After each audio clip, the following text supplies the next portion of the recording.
Hey, welcome to the show, Leading and Growing Your Real Estate Business. This is Coach James Short, aka Shorty. And this is a show for those within the real estate industry wanting to lead and grow their real estate business. It's a series of interviews that we conduct for those within the industry. So we're finding out what those leaders are within the industry, what makes them tick, what's their story, what are their strategies, and how to become the leaders and the growers within the industry. But also, it's an interview series with those outside of the industry. I'm always a big believer of looking at a whole different part of the pie rather than just focusing on one part of the pie. Because what it does, it allows you to have a different perspective, allows you to get snippets or golden nuggets from those outside of the industry that can look in the industry and go, there's a different perspective. And so I encourage you to reach out to the guests. I encourage you to lean into these series to find out how can these pieces of information, experiences, stories help you lead and grow your real estate business. And before we get underway with our latest episode, just a little shout out to these amazing crew at Magic Mind. Magic Mind has been it's a productivity hit in the bottle. I've been using these supplementations now for a number of weeks, and the clarity, the focus, and the performance that I've been getting from these nutrients in a bottle. They've got amazing vitamins, amazing minerals. They've got a bunch of mushrooms in there as well. It's a great productivity hack that I've been using every single day.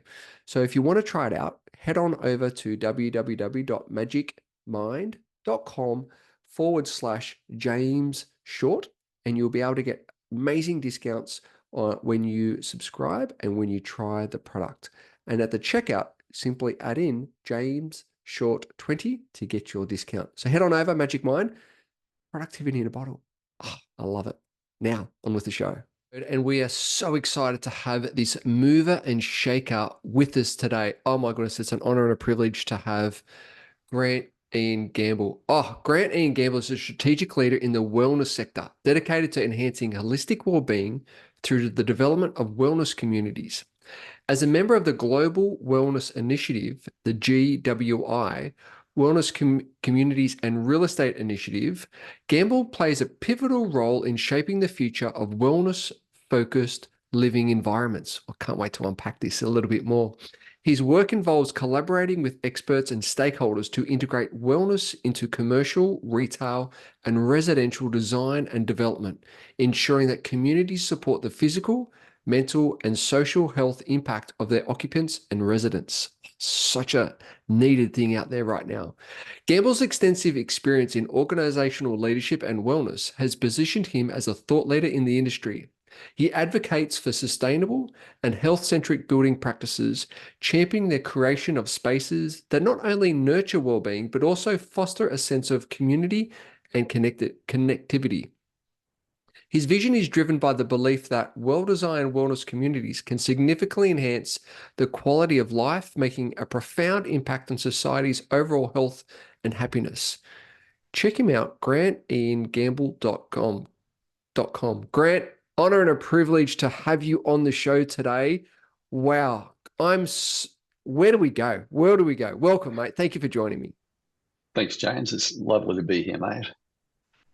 Let's go back a little while. How did you get involved with this initiative? It's an absolutely phenomenal initiative. How did that all come about? Oh, wow. It's a great question. So I've been working in the wellness space for 30 years, so a long time. Before wellness was hip and cool.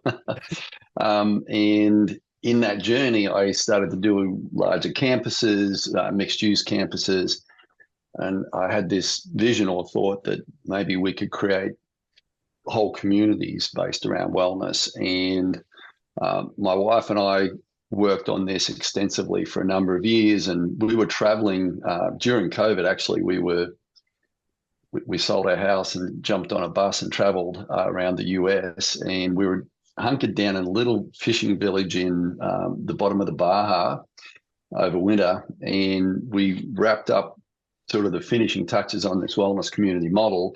And I reached out to Terry, who's one of the co-chairs of the global wellness initiative for wellness real estate and communities.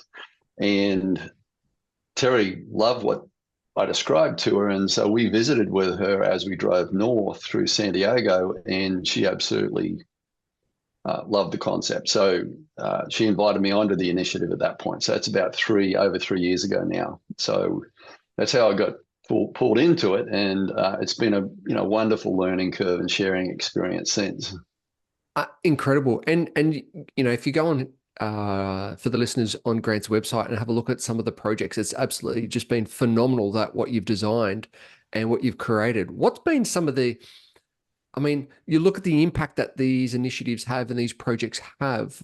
Where's the thinking around it? I mean, obviously with the health and on so many aspects of health, but how does one come up with the ideas, the concepts, and the thinking behind these projects? Yeah, so there's always, like in business, there's always that challenge of doing those things that are nice and lovely and sweet and touchy feely, and then there's the financial realities of it. And so all the projects I've worked on have had to be a financial, boon or winner, if you will. But in designing the projects, what we found, and this is sort of by accident almost, when we did our first one back in 2007, we built an urban wellness center on the wrong side of the tracks and literally transformed that side of town. And we built 6 units into one of the mixed-use buildings, and those units, like literally, I sold them. I'm not a realtor. We didn't advertise them. They just went like hotcakes because everybody wanted to be next to a wellness center. And we're like, oh, wow, okay, so there's something here, isn't there? And then subsequent to that, and fast forward quite a few years, there was an 8-story residential development built on the same sort of parcel. And it just sold overnight. It was just incredible. So there was an obvious financial play to connecting wellness and real estate. The benefit from a physiological standpoint is 85% of health outcomes are based on environment. They're based on where we live, where we activate and what we do. And it's a pretty tight cliche, live, work, and play, but it's an extension of that, of living and working and playing in, the same community. So the model sort of came out of that, and it's not unique to me or to the people I've worked with. There's a lot of different wellness initiatives out there, but one common thread which should be interesting to the listeners is they attract a premium. So I worked on a project here in Brisbane, and that project had over 200 units in it, and those units sold for a significant premium over like-for-like units next door and down the road because there was a large wellness complex attached to it.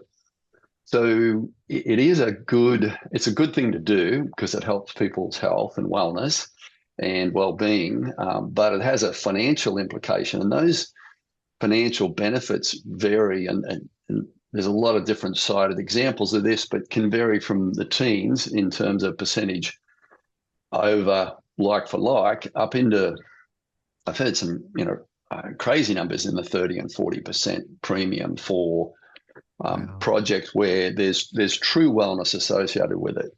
And that's one thing I would say, like a lot of what I see, and I get to see a lot of different wellness projects, a lot of them are well washed. They just got a little bit of wrapping around them that sounds good, looks good from the outside, but once you get into them, they're really not not wellness centric. Even those attract additional benefits in terms of costing or what they sell for. But the real wellness projects that have wellness intertwined within them are the ones that get the traction, and they sell out quickly and they sell for a premium. So, I'm not sure that exactly answers your question, but what I'm trying to wrap together there is the fact that it is a very holistic way to approach it, and it's a very business-centric way to approach it too. That's so true. And there are so many, as you said, there are so many benefits, and like it's a double whammy, right? So for those Yeah. thinking about doing a development with the wellness concept of the wellness project, the benefit of that as a developer or even as a realtor, real estate agent to on Yeah. sell those sites, but also for the residents. Like, as you said, Yeah. like 85% of health has an environmental impact. And if you're there right next door or underneath you, then you're more likely to engage in those services. Um, Yeah. Obviously, there's been a big shift in trends and change from your first one in 2007 to today. What has some of those changes been in some of these projects in relations to what the market is asking for, and what are you noticing is those shifts towards the now compared to back 2007? Yeah, so I wouldn't say there's definitely been shifts, and there's been some significant ones. I think it's been an uptick in certain things because there's 6 areas in a wellness project. There's social, mental, physical, environmental, economic, and civic. And the social piece is definitely amped up. And so people wanting to hang out together, communal kitchens, more congregation spaces, in more suburban or let's say rural settings, village squares where there's a weekend market, that sort of thing. So the social thing has really amped up. And one of the hallmarks of what I've advocated for is even a social club within that hub, within the wellness hub, where people can get together and hang out. And it can be co-working space as well, where people like literally work from that social environment, but they have that ability to mix and congregate and socialize. The mental piece is been a big uptick as well, and we've seen a lot of mental sort of, I guess, red flags going up everywhere, particularly after COVID. And I think that bringing some more mindfulness and some more opportunities to breathe and to separate ourselves from what we'd call the built environment, and so incorporating things into the environment where people can have respite, and that would also tie into one of the bigger things that I'm seeing and I'm driving hard for is biophilic design. So, really bringing green in and getting more green wrapped around properties. One of the things, and this might be confirmation bias here, James, so I'm just going to say it, but one of the things is smaller footprint.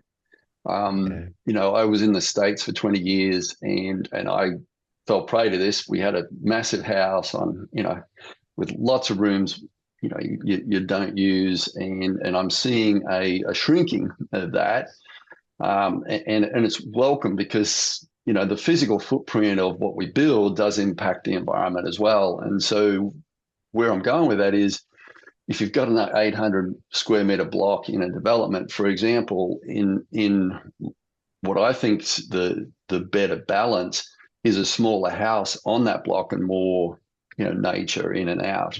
And I'm seeing a shift. I'm going to say there's a bit of a paradox going on here. I see a shift towards bigger houses in some segments, but I do see this shift towards smaller footprint. And I think one of the things I learned, or our family learned when we traveled for about a year. We took a sabbatical, and we were in a bus, it's a big bus, but it was 4 of us plus 3 dogs, so cramped conditions. But Wow. being in those conditions, we realized how much joy can come from being together and not being separate, not being in all sorts of segments of the house or different areas. We then transitioned onto a boat, which was even smaller, and we literally sailed back to Australia. And we really learned, what that little tight confined space can bring in terms of joy, connectedness. So I think at that point, we became convinced as a family, and I became convinced as a wellness advocate that less is more, or less can be more. So I think the smaller footprint, again, it might be confirmation bias, but I'm feeling definitely a drive towards that. And particularly for young singles or young couples or even empty nesters, where they don't need even the 3-bedroom home these days to live comfortably.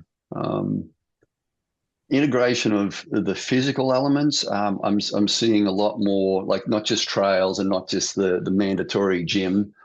Seeing a lot more physical elements tied into it and integrated into these developments, and that I think's powerful, and even good design practices in multi-story buildings to have the staircase be a center point and hide the elevators, in the building, that sort of thing. And then, yeah, I think they're probably the key things I'm seeing. Obviously, there's a lot of design elements and architectural and building materials coming in. One of the things I've been focused on for several years now is bamboo and bringing bamboo into more a construction environment, because it's such a resilient, strong, and renewable product, and it's got a lot of advantages over normal timber. So seeing some innovative products like that come through as well. Yeah, fantastic. And I just want to pick up on that piece around Mm, footprint and the connectivity. And I think you've hit a really beautiful point, because obviously, as we've seen through COVID, people lost a lot of that connectivity and are yearning to get back into that, to that community, the connectivity. And yeah, like if you're a downsizer or a single, you don't need the 3, 4 bedroom. It's just like, okay, cool. What is your purpose of your living quarters? But then yeah. what community are you connected to? And I think having Yes. those different options and those different pieces, it just makes so much sense. And then if you can bring that outdoor environment into, because as you know, like the importance of grounding, the importance of nature, the importance Yeah. of just greenery around, it's just Yeah. on a physical health and a mental health component, and it's like, as you said, and even a social health component, it just ticks all those boxes, which is phenomenal. Yeah. Hey guys, just a little side note here. How's it going? Are you on track this year? I know that sometimes this part of the year we can feel like we're in a bit of a grind, a bit of in the trenches. Are you on track from the original plans that you set out for the rest of this year? What I've realized is that between with this time of year, we get so distracted and we've got trying to chase so many shiny balls and go down so many rabbit holes. And that's why I created a program called the 90. It's a framework that actually allows you to achieve more in 90 days than ever before. Some of the feedback that we've got from some of the people that have used the process, the 90, is that they've achieved more in 90 days than the whole previous year. So if you'd like to have the tools, have the techniques, have the framework on the 90, so you and your team can achieve more in 90 days than ever before. What it does, and it impacts you of how to get clear, what you need to do, and who you need to be to show up in order to achieve the things you want to achieve over the next 90 days. Simply head over to jamesshort.com.au, click on join the waitlist, fill in your details, and one of the team members will be in touch and take you through the 90 framework. On with the show. Yeah. I want to find out the bus and the boat. Like what sparked that sabbatical? What? How did you go? How did you do it? That was pretty radical departure from where we were at. Yeah, so we're in the States, had a large home on a large acreage and cottage, and lots of stuff to take care of, and our 2 kids were teens, middle of COVID lockdown, and everybody was struggling. I mean, my wife and I were busy. I just finished a book, and she was, working on a project for Amazon Aid, and we just had a lot of stuff going on. But the kids were definitely floundering, and we were a little bit too, in that we're caught up in the rat race, and if you win the rat race, you're still a rat. That's what Eleanor Roosevelt said, which I think is a great quote. And we looked at each other, and one day my wife said to me, she said, "Why don't we sell the house and just get out of here?" And I'm like, "Wow, okay, all right. What's that going to look like?" And we decided to buy a bus, and that's what we did. And we had no real. Our agenda was to come back to Australia. That was the goal, ultimate goal. We had 3 dogs that all had Ehrlichia, which is a tick-borne disease, and they were healthy, but they weren't allowed into Australia because of that. So we had this big lag between getting them clear of Ehrlichia and moving. So we travelled and we went around a lot of, like I shouldn't say all, we saw 11 of the most beautiful American parks. So, we're talking everything from Big Bend to Yellowstone, and so we travelled and we loved it. But the migration on the boat was literally, we had the dogs through the woods with the Ehrlichia, but we couldn't fly back to Australia because of COVID. But we could sail back. So that was Yes. where the crazy idea germinated, because I was a bit of a sailor, not a great sailor, but I'd had some experience, and I'm like, well, let's do that. And my wife thought I was crazy, and she was right. But we did it, and so yeah, we sold the bus, bought the boat into Tahiti. Actually, we bought the boat and refurbed it and hit the high seas. Yeah, Oh, but it was that's really sorry, just to finish the point to the question and to the answer. It was more for our kids and for ourselves as a family than anything. And I can't tell you, James, how transformational it was. The first 2 months on the bus were transformational. The kids changed literally in front of our eyes, with the closeness and the teamwork that was needed. But then put it onto the boat and accelerate it even further. It transformed our families' lives. So that was the goal, and we had an outstanding outcome. It was everything we could have dreamed of. I think you had one of your questions was, greatest regret. I think one of our greatest regrets was it didn't go longer, that we didn't, extend the year into 2 or 3. yeah. Yeah. And that's, great. That's such a beautiful piece, because on so many levels of having the ability just to do that and just to go, all right, we need to do something different. We need to change. We need to reset. We need to, help the kids. We need to help us. We need to, let's just move. And then that's the ability to, I think, for being the leader that you are, Grant, and making that decision for both of you and your wife to go, all right, we need to, as you said, get out of the rat race and do something a little bit different. That takes that decision, but also that element of leadership, both on a family unit within yourselves, to just go, let's make this happen. So if you look back on that period, what was the biggest? Obviously, it had a huge impact on the family and the kids, but for yourself, what was the biggest impact that it had on you? Yeah.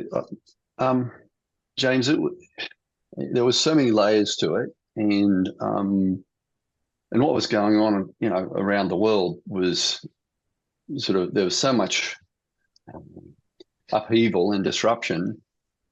It felt like when we were in our little bubble, if you will, journeying into these places where there was no internet often, and we were completely disconnected.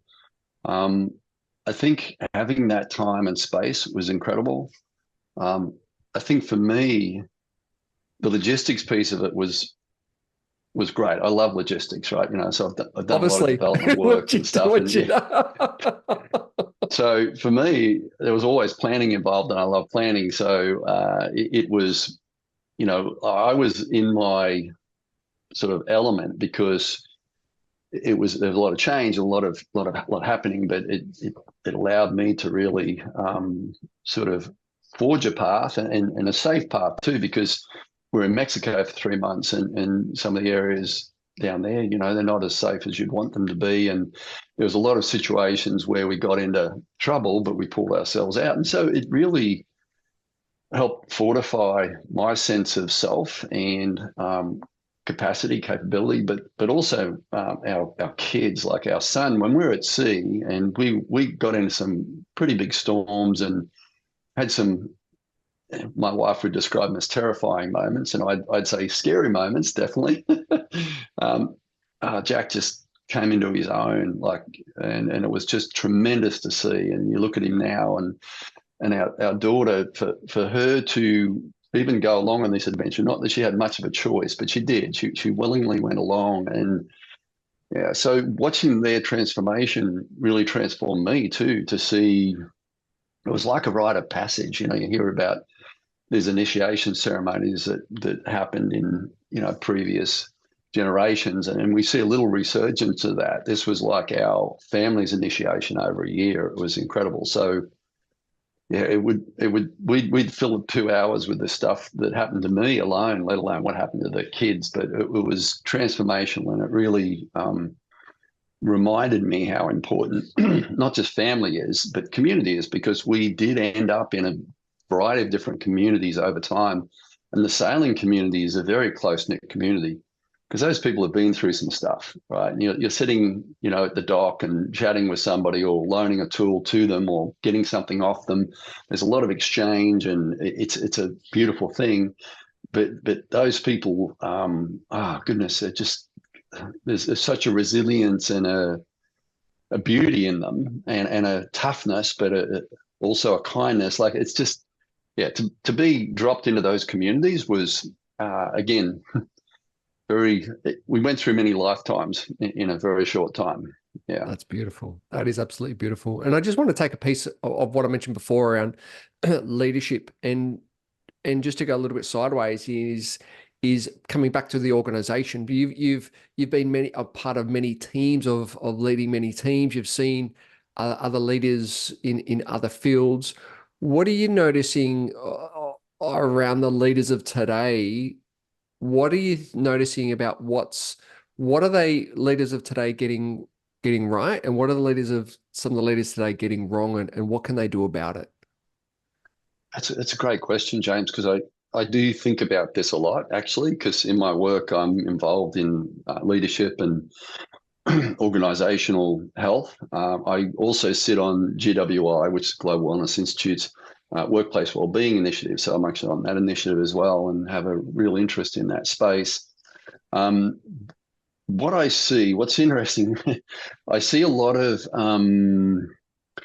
leaders moving into a space where they really are becoming more people-centric. They're seeing the value of team and engagement of team and team members. Equally, I'm seeing a lot of leaders that are putting emphasis on that, and those companies, and I'm generalizing, but are generally struggling to hire people and to keep people. And there's not a big mental leap to go, okay, if your people are happy and they're engaged and they're really in flow, they're going to stick around. So not to digress, but I've developed with my former CIO from the States an AI platform that measures that. It measures team engagement and the customer experience. And we did that on the heels of my book to literally help leaders get in focus. What can we do to get our teams truly aligned and engaged? And the premise of that whole thing is people first. Like, if we really take care of our people, the money will come. It does. I've shown that. I've seen that. I've been privy to that repeatedly. So I think the dichotomy in leadership right now is those leaders that really get the importance and the dividends of taking care of their people, versus those leaders that see them as a commodity, that see workers or employees as a commodity. And there's a transition. There's all sorts of scales of grey of that. But the ones that I see that are truly in that space, I've been exposed just recently to a gentleman by the name of Bharat Mitra, and Bharat owned Organic India. And you listen to him speak about his people and tenure, and the degree of mindfulness and the degree of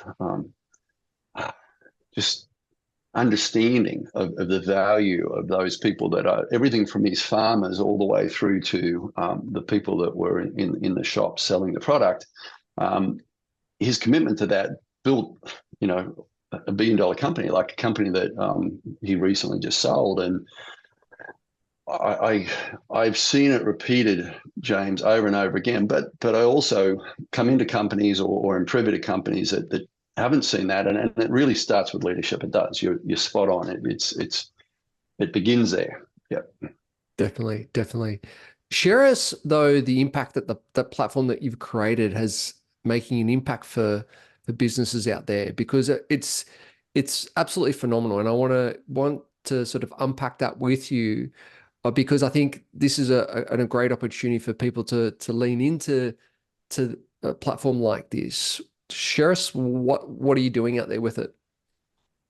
Yeah, sure. So the platform was designed on the back of my book, as I said, and the book's called The Affinity Principle. And the formula for affinity is great leadership leads to a great team experience, which leads to a great member or customer experience, which equals financial results. So it's managing from the people side of the equation.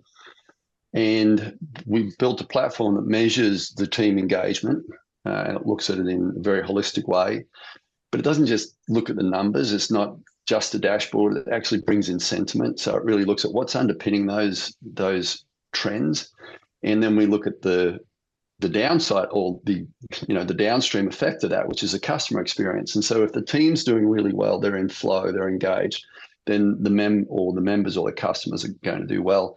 And we're seeing it. And what's interesting is it's a lead indicator. So the platform actually looks out. Financials are a lag indicator. So financials tell you what you did right or wrong months after the fact, right? This actually looks well out in advance. And NPS has been bandied around as having great lead indication possibilities. At best, it's probably got a few months lead, indicator benefit. But adding NPS onto it, because what happens with the team has a downstream effect. You start to be able to look out 3-4 months with this, and it's powerful because a company can shift course or make an adjustment in time before it hits the financials, or to accelerate something that's happening that's good, because the system isn't designed just to pull negative sentiment out. It's designed to pull out what are we doing right. And it also has a ranking system. So if somebody has multiple sites, they can look at sites against sites. So the whole goal of the system is really to be a NAV system for leadership, right? So that's sort of in a nutshell. It does a lot of other things, but it's essentially a guide for leaders. Yeah, that's so good. And it gives you that, and that's what I love about it, because it gives you that information at your fingertips, where you're not just up to your leadership team, you're not just up to your managers, it's like, okay, let's give her the nuts and bolts of it, so you can make those real time decisions moving forward based on the feedback that you're getting, which is phenomenal. Absolutely. Yeah, fantastic. So Grant, on the show, we have our 60-second quick quiz. Are you ready to play? Okay. Ready to play. Do I have a buzzer? I love it. Here we go. What's your favorite food? Berries, wild berries. Ooh, what's your favorite movie? I'm actually going to say, can I say favorite series? Because Anthony Bourdain, Parts Unknown, just love that. Yeah. That's cool. What's your favorite holiday destination now, knowing that you've been to a fair few over the last couple of years? Yeah, sailing in the Whitsunday is easily the best. Yep. Beautiful. Do you have a morning routine? What is it if you do? Yeah, so I use Andrew Huberman's formula. So I get out early, like first thing in the morning, take the dogs for a walk, get some sunlight and some exercise, like just walking. And that's hugely beneficial for my sleep and for my overall circadian rhythm. So if anybody's not aware of it, Andrew Huberman has a great little recipe for a morning start, and it works. It's great. So good. He's got such a great podcast as well. Go and check that one out. Do you have an evening routine? Eating with the family. That was something we established on the boat. We all eat together, and then reading. So that's sort of pretty boring. No, that's fantastic. If you could choose 5 inspirational people to have dinner with, they could be dead or alive, who would they be? Mahatma Gandhi, Eleanor Roosevelt, Stephen Hawking's,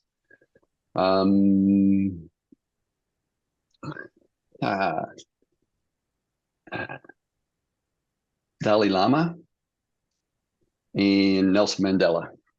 Wow, there's some wisdom around that table. If you were Prime Minister for the day, what's one thing that you would change? Quick and easy one. I'd make education free for kids. Yeah, fantastic. And what would be your best piece of advice? Know thyself. Yeah. I love that. I love that. So what's coming up? What's on your horizon over the next 12 to 24 months? What's some of the cool things that you're working on at the moment? Yeah, so I have an opportunity that I'm hopefully going to engage in, which would be to help build a wellness community template on a large acreage, like 450 acres. And if I do get involved in that, if I have that opportunity, I think I'll have my hands full, because the goal would be to create, a little bit like Tesla, to create an open source template for others to emulate, and making that, you know, financially viable is obviously essential. So that's sort of the big thing that I'm really excited about and looking forward to. The AI platform, we're busy, just still, it's in startup mode. I mean, it's running. We have clients, but just building that. And yeah, I think between those two things, That's pretty yeah, because big. there's a lot of layers to the community Yeah. too, you know, because we want to do affordable house, like, you know, small footprint housing. We're looking at bamboo homes that are getting built overseas. You know, there's just so many layers to that. But yeah, those are the two big things. So good, so good. So how can the Yeah. audience reach out, follow you, and understand what your journey is up to? Yeah, so I'm obviously on LinkedIn, but my website's grantiangamble.com. They can reach out to me there, and my email address is grant@grantiangamble.com. Pretty easy to find. And you know, I've got to do a quick call out to my wife because she has a branding and creative agency, and she takes care of all my stuff. So anything that's out there, you know, there's a lot of stuff out there, and it's because of her. So just a quick call out to her. But that's how you can find me. That's so good. It's always a team effort, that's for sure. I love it. So amazing. Grant, thank you so much for being on the show. Really inspirational, really knowledgeable, and I love what you're doing. You're having such a big impact in the community worldwide, and so I just want to say thank you once again. James, thank you, mate. Thank you. I really appreciate it. I really enjoyed this opportunity. Great. Bye for now.